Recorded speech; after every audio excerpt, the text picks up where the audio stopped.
and Micronesia voted against the measure. Well, today we're going to have a very interesting debate and a new book called The Case for Israel. It's by Alan Dershowitz, who is one of the nation's foremost appellate lawyers, Felix Frankfurter Professor of Law at Harvard Law School. His articles are published in the New York Times and other publications. His books include Chutzpah, The Vanishing American Jew, Why Terrorism Works, Shouting Fire, and America Declares Independence. We're also joined by Professor Norman Finkelstein. He is author of 4 books, including The Holocaust Industry, Reflections on the Exploitation of Jewish Suffering.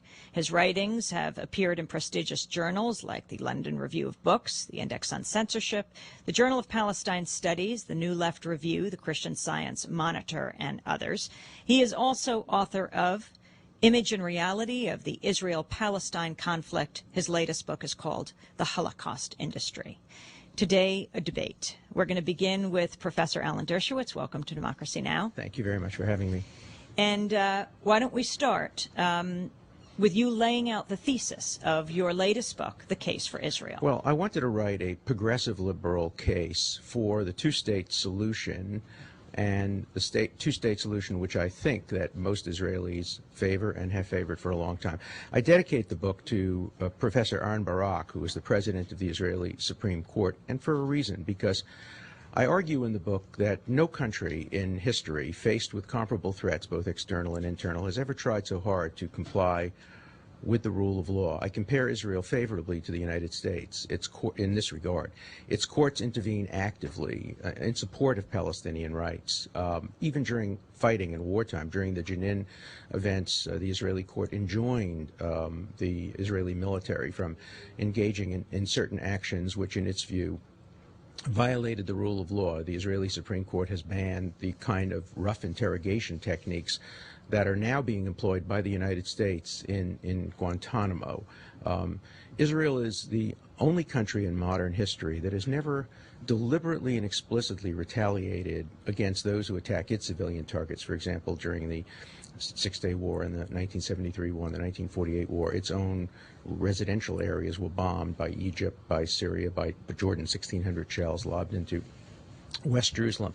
Israel never bombed Amman or Damascus or Cairo. They have, of course, bombed areas of Beirut and in the process have killed innocent civilians. But there's an enormous difference between doing, for example, what the United States and England did in the Second World War, bombing Dresden or Hiroshima and Nagasaki. That is deliberately targeting civilians and going after the way the United States did in Iraq, of which I am very critical, but nonetheless what the United States did, going after military targets, knowing that they're going to kill civilians in the process. And so myself, I oppose the settlements. I've always opposed the settlements. Since 1967, I've opposed the occupation. I think Israel made, in my view, a terrible mistake in 67. What it should have done is it should have made border adjustments pursuant to UN Resolution 242, which I actually consulted with Justice Goldberg. He was the ambassador to the UN and was involved in the process of that 242 resolution, which presupposed some territorial adjustments.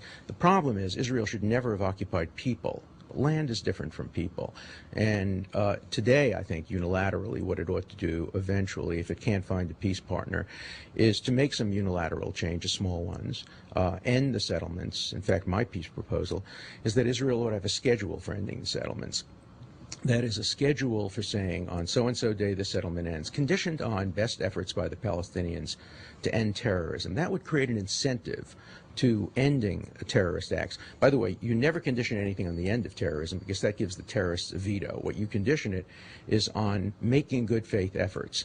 And if we can get Israel to end the settlements and the occupation and the Palestinian leadership to stop using terrorism as a tactic, I think finally something that could have happened in 1917, a two-state solution.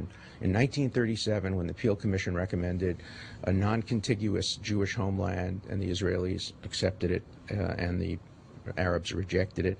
In 1947, when the UN allocated that portion of Palestine that had a majority of Jews in it to a Jewish state, and the portion of Palestine that had a Palestinian majority in it to an Arab state.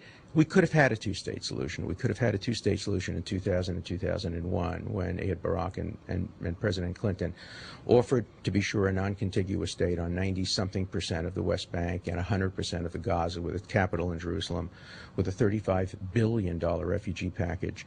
And when Arafat responded by violence instead of coming back to the table and saying, well, maybe we'll negotiate for a little bit more. So the two-state solution is inevitable. It's going to happen. The only question is how long it takes to happen. And my hope is that we can have a reasonable, serious debate about the future, about the rights and wrongs. I think there are rights and wrongs on both sides. But I'm nervous because I heard from my debating partner in the beginning what sounded like it was going to be simply an ad hominem attack on me as whether I'm qualified to teach at Harvard. I would hope we could elevate the discussion and keep it on the merits. I won't attack Mr. Finkelstein on his merits of his position. Let people read his book and judge for themselves. And if he would refrain from personal attacks on me and let people judge the book on its merits, I think we can move the ball forward and have a reasonable, serious debate. I think it'd be interesting to know where we agree, where we disagree, what facts we share in common, what facts we have different views on, and whether they're empirical and could be subjected to reasonable resolution, where we have moral disagreements. I really think that in the end, today you read the news about Israel, there's other good news. There's in the works, according to the New York Times, a prisoner exchange between Hezbollah and Israel, in which Israel would get back one person, a civilian who was captured by Hezbollah in exchange for Israel giving back 400 or so prisoners. There's movement forward. Let's not destroy that movement forward by getting involved in meaningless ad hominem discussion. Let's see if we can elevate the debate and see if we can really move forward to the two-state solution that I think virtually everybody in the world today wants. Professor Alan Dershowitz, author of The Case for Israel. Norman Finkelstein, your response. Well, I appreciate Alan Dershowitz's seriousness, at least in these remarks. I have no intention whatsoever of getting involved in an ad hominem debate with Mr. Dershowitz. I'm interested in the facts. I was asked to come in and discuss his new book. I went home, purchased one copy. In fact, I purchased 2 copies. I read the book very carefully. I did what someone serious does with a book. I read the text. I went through the footnotes. I went through it very carefully. And there's only one conclusion one can reach, having read the book. And this is a scholarly judgment. It's not an ad hominem attack. Mr. Dershowitz has concocted a fraud.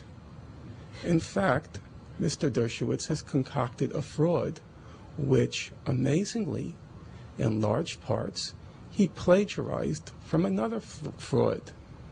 Now, I found that pretty shocking. I found it shocking coming from a Harvard professor.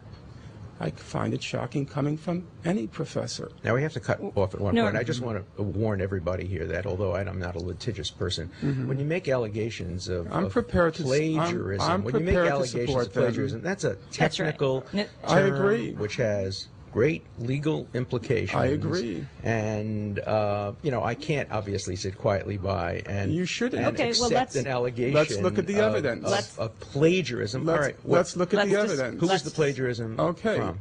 Let's look at the evidence. In the first 2 chapters of your book, you extensively reproduce all of Joan Peters' pages in her book. I read it carefully. In 1984, show me I'm one going sentence. to show you. Show me one sentence. I am going that to show you. Okay. I think I made available the charts to you. No, you've shown me nothing. Let's start with that. That's Okay. a categorical lie. Alan, what you're hearing Dershowitz now on radio is that a claim that Mr. Finkelstein made available to me certain charts. No, that I is never a said categorical lie. No. Okay. Okay, Mr. Dershowitz, I think you had about 5 minutes time. I wasn't looking at the clock. If we're going to have a civil debate, you're going to have to remain. But it's not going to be a you're debate going to about have me. to. Let me be very I'm clear not about debating that. you. Okay. I have no interest in you, Mr. Dershowitz. Right. None at all. I'm interested in the scholarship, and I'm interested in the facts, and I'm interested in your book. Now, in 1984, one Joan Peters published a book called From Time Immemorial. The book was universally recognized by serious scholars to be a fraud. Without wanting to toot my own horn, I'm widely recognized as the person who exposed the fraud. I know that book inside out. I read